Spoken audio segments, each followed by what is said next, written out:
Joining us now is TMZ's Harvey Levin. Harvey, thanks for being with us. And again, we don't know if this note is legitimate. Obviously, the FBI is taking it seriously enough to discuss it at today's press conference. Of the two deadlines, and you saw this note, of the two deadlines in the email, you said earlier that the Monday deadline is the more, I think you said, consequential of the two. I know you're choosing your words carefully, as you should, and we want you to. Can you just share anything else about that? Yes. So the deadline that just passed has to do with the demand. The Monday deadline has more to do with consequences. And Anderson, that's, it's about as much as I can say. I mean, I don't think, I think everybody kind of knows the way this plays out when people write ransom notes. But when you read this, whoever wrote it, if it's real, is serious. The 5 p.m. deadline, do you know if that was Tucson time? I have reason to believe it's Tucson time, yes. Okay. You said that your IT folks at TMZ, who I imagine are very good, looked into the address that the note was sent from. And what did they say about it? Well, it's really complicated, and it's kind of above my skill level.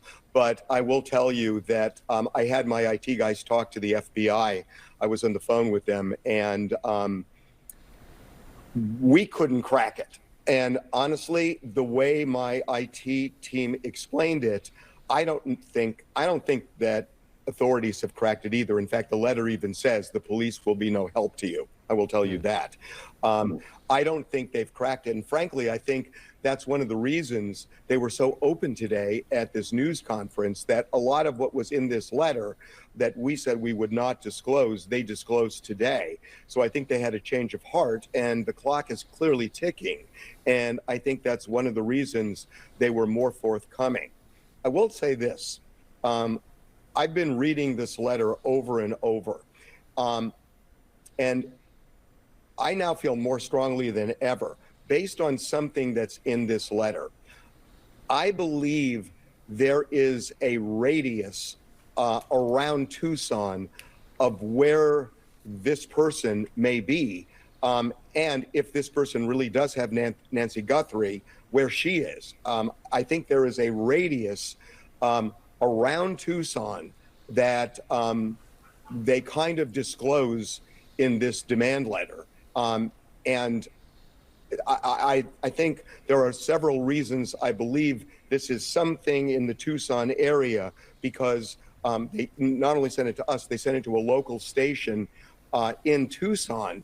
And that's a little bit odd if the person was completely disconnected from Tucson, but specifically something in this letter makes me, well, it doesn't make me believe, I mean, they as much as say that she is within a certain radius, if you believe this to be true. Did the letter say anything about any further communication? It specifically says there will be no further communication. They say no negotiation and no communication. And obviously, Savannah Guthrie and authorities have been asking for proof of life. There's no indication of this. I will tell you that the first words are in the letter are that Nancy is safe but scared. They also say she is aware of the demands made in this ransom letter. The FBI said that certain facts in the email pertaining to Ms. Guthrie's and her home got their attention. One about an Apple Watch and one about a floodlight. You've confirmed you saw those facts in the note. You also said something about the placement of the Apple Watch that is significant. I think it is. So, it's not hard to know she had an Apple Watch. She's been photographed with Savannah, and you see the Apple Watch on her wrist. But yes, the placement of it is, I believe, significant. If this person is accurate, this is, I think, what got the FBI's immediate attention. And when I called the sheriff, as soon as we got the letter, I mentioned the two items and the placement of the watch. And a couple hours later, I got a call from the FBI. So, to authenticate something, they have to show that they know something that everybody else wouldn't. And as far as we can tell, there has been no report out on the placement of that watch, where it was found. And so it would be something that would be held close to the vest. I don't know if you've received other things like this over the years. It wouldn't surprise me maybe if you had. Did anything else stand out to you in reading this? I mean, it's a carefully crafted letter. This is a letter that really spells out precisely what they want done, what the consequences are if they don't get what they want. They layer it. So things changed today at 5 o'clock Tucson time. They talk about her health, or that she's okay. They make it clear that it's non-negotiable. They talk about the fact that they're not going to have any more communication. So it is a carefully crafted letter. And this is not something that somebody threw together in 5 minutes. You believe this is a rational actor, at least a coherent, thought out, not I mean, I'm sure you get letters from people who are not that rational. I know exactly what you're talking about, and yes, we do.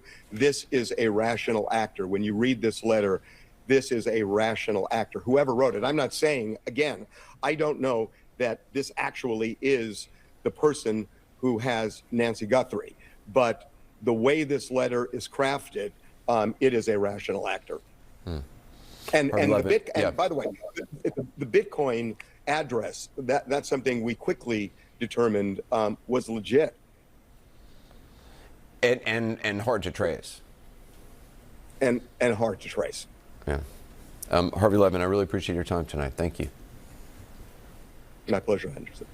I want to bring in CNN's chief law enforcement intelligence analyst, John Miller, also retired FBI profiler, Mary Ellen O'Toole, and former Secret Service agent, Jonathan Wackrow.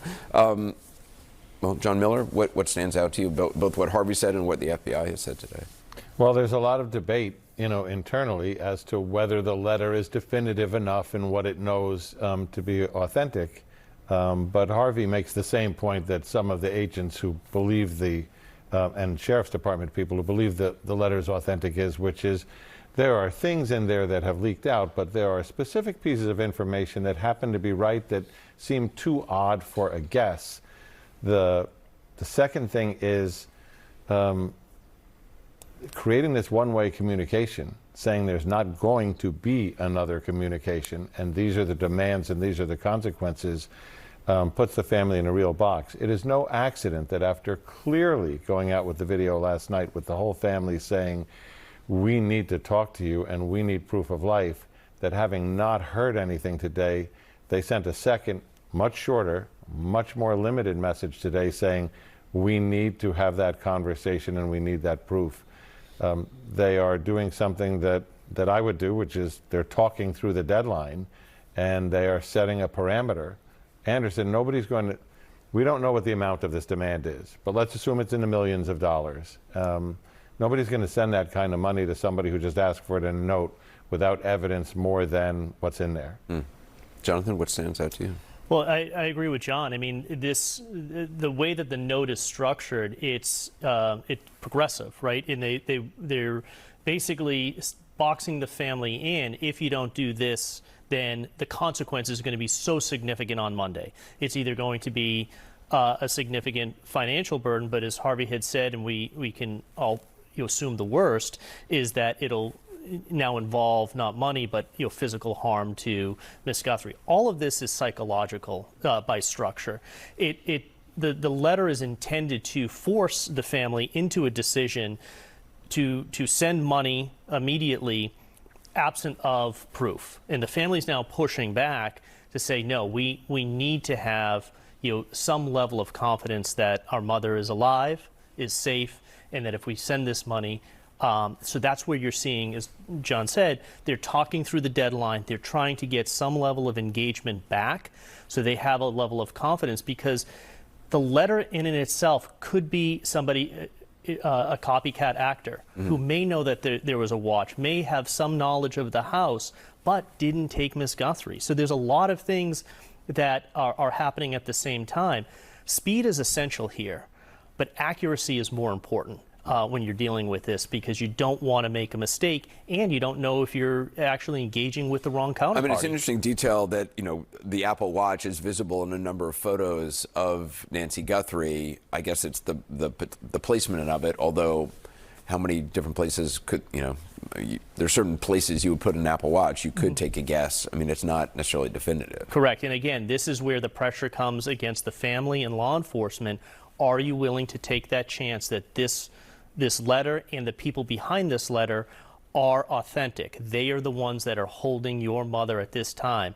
That's a big leap to make, but again, it's emotionally based. If the family feels confident, then they may move forward with it. Who deals with, John, I mean, does the FBI, or would they be the ones to try to actually talk to anybody who makes contact, or does the FBI not get involved in that? So the FBI was clear today that the decision on whether to pay ransom and whether to pay it on this guy's or something more definitive is the family's decision, not a decision the FBI is going to make.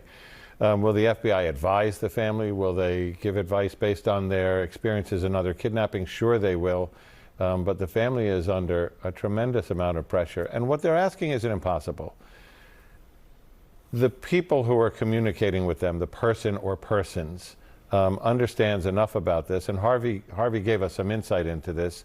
You know, there's the Tor browser, there's the Onion browsers, there's Proton. These are emails that, you know, use different techniques, are constructed not to be able to be traced back. They used that probably to communicate with 3 media organizations. They can use it again to communicate with the family and provide additional information.